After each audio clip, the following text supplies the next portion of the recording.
विमल बोलो सुबह केसरी, हर पल मनाओ केसरी त्योहार। लेकिन राहुल गांधी जैसा बड़ा नेता, एलओपी लीडर ऑफ ऑपोजिशन, एक प्रेस कॉन्फ्रेंस करने आए। जो सारी प्रेस कॉन्फ्रेंस डेटा बेस्ड है, उसी डेटा में भाई हम किस पर हम भरोसा करेंगे? उस डेटा पर। उसी डेटा के प्रेजेंटेशन में राहुल गांधी एक बड़ा फाउल प्ले करते हैं कि हम महादेवपुरा सीट की 8 सीटों में से 7 पर जीत गए, 1 हार गए। सॉरी, बेंगलुरु सेंट्रल की 8 विधानसभा में से 7 पर जीत गए, 1 पर हार गए। आप 4 पर हारे हैं जनाब।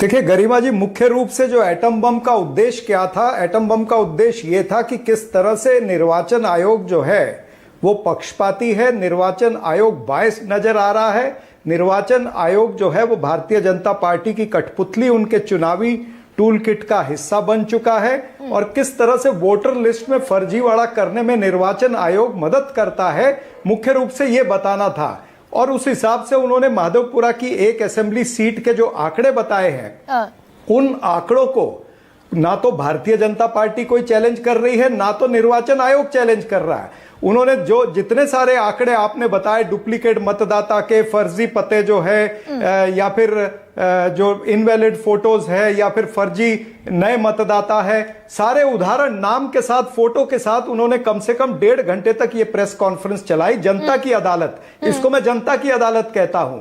जनता की अदालत में दूध का दूध, पानी का पानी कहा है, और उन्होंने बताया है कि किस तरह से ये दोनों की साठगांठ है। नहीं, ये प्रेस कॉन्फ्रेंस से बेहतर चरण सिंह सप्रा ये होता क्या भाई? प्रेस कॉन्फ्रेंस तो आपने हमारे सामने जाहिर कर दिया। अब हम ना तो इस देश के सुप्रीम कोर्ट हैं, ना हम जज हैं, ना हम वकील हैं। भाई मीडिया चला सकता है खबर को।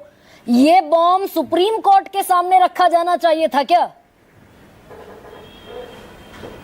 नहीं, इसको हम पहले जनता की अदालत में रखना चाहते थे।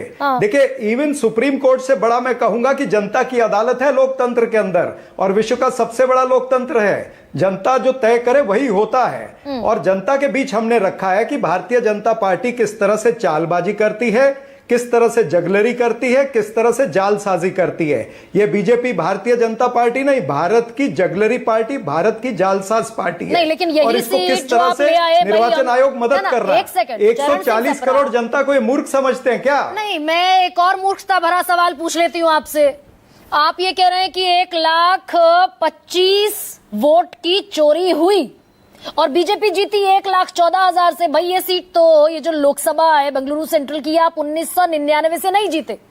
तब भी नहीं जीते जब आपकी सरकार थी कर्नाटका में, 13 में, 18 में, तब भी नहीं जीते ये तो आप। यानी कि तब भी वोट की जगलरी चल रही थी।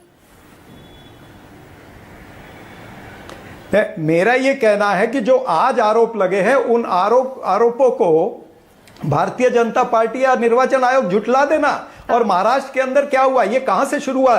लोकसभा से शुरू हुआ, फिर उसके बाद में जो हरियाणा के चुनाव आए, दिल्ली के चुनाव आए, उसके अंदर कुछ चीजें ओपन हो रही थी। महाराष्ट्र के चुनाव के अंदर धांधली जो है वो उभर करके दिखी है। जिस तरह से अभी आप चर्चा कर रही थी, 5 बजे के बाद में वोटिंग परसेंटेज बढ़ गया, या फिर महाराष्ट्र के अंदर जो एडल्ट वोटर है वो 5.74 करोड़ है, और वो 5.4 करोड़ है, और वोटिंग कितनी हुई? 5.74 करोड़।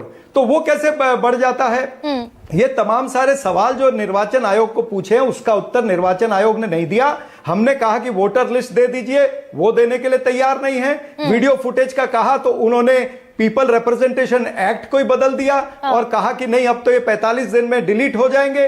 भाई अगर आप इतने निष्पक्ष हो तो फिर आप दीजिए ना सारी चीजें जो विपक्ष मांग रहा है। आजकल डेटा स्टोर करने के लिए तो बहुत हार्ड डिस्क है भाई, डिजिटल इंडिया है, नरेंद्र मोदी कहते हैं। तो डिजिटल इंडिया में ये देने में क्या हर्ज हो गया? अगर आप 200-300 किलो दस्तावेज दे सकते हैं तो मशीन रीडेबल डेटा देने में क्या दिक्कत है? सतीश जी, आज राहुल गांधी ने जो चीजें कही वो भ्रम है, सत्य है, या फिर ये ओनस चुनाव आयोग पर है कि भाई वो अब बताए, वो अब ये इस बात को प्रमाणिक तरीके से बताए क्या एक वोटर 4 बूथ पर है कि नहीं है, एक वोटर 4 स्टेट में रजिस्टर्ड है कि नहीं है, 18 साल के वोटर के नाम पर 75 बरस की महिला लिस्टेड है कि नहीं है वोटर लिस्ट में। किसकी गलती है ये भाई? आप हमसे सवाल पूछ रही हैं? सर आप ही से। जी देखिए, मैं गरिमा इसको मैं बहुत ही गंभीरता से इन गंभीर प्रश्नों को ले रहा हूं। भारत की आजादी के बाद कभी भी ऐसे गंभीर आरोप चुनाव आयोग पर नहीं लगाए गए। तथ्यों पर, सबूतों पर हम नहीं जाएंगे, लेकिन ये आरोप ऐतिहासिक रूप से बहुत गंभीर है। इसके बाद आज भी सर आरोप ही है या फिर आज कुछ तथ्य सामने आ गए? राहुल गांधी ने कहा 100% सबूत है मेरे पास। देखिए, ये राहुल गांधी के तथ्य हैं और कर्नाटक के चुनाव अफसर ने मांगा भी है कि आप दीजिए, और चुनाव आयोग पता नहीं क्या कर रहा है। चुनाव आयोग तो चुप्पी बनाए हुए है, केंद्रीय जो चुनाव आयोग है। मुद्दा मैं कह रहा हूं गंभीर बात कि इससे दो चीजों का संकट खड़ा हो रहा है, दो नहीं 3 चीजों का। पहला कि क्या अब चुनाव बंद हो जाएंगे क्या? दूसरा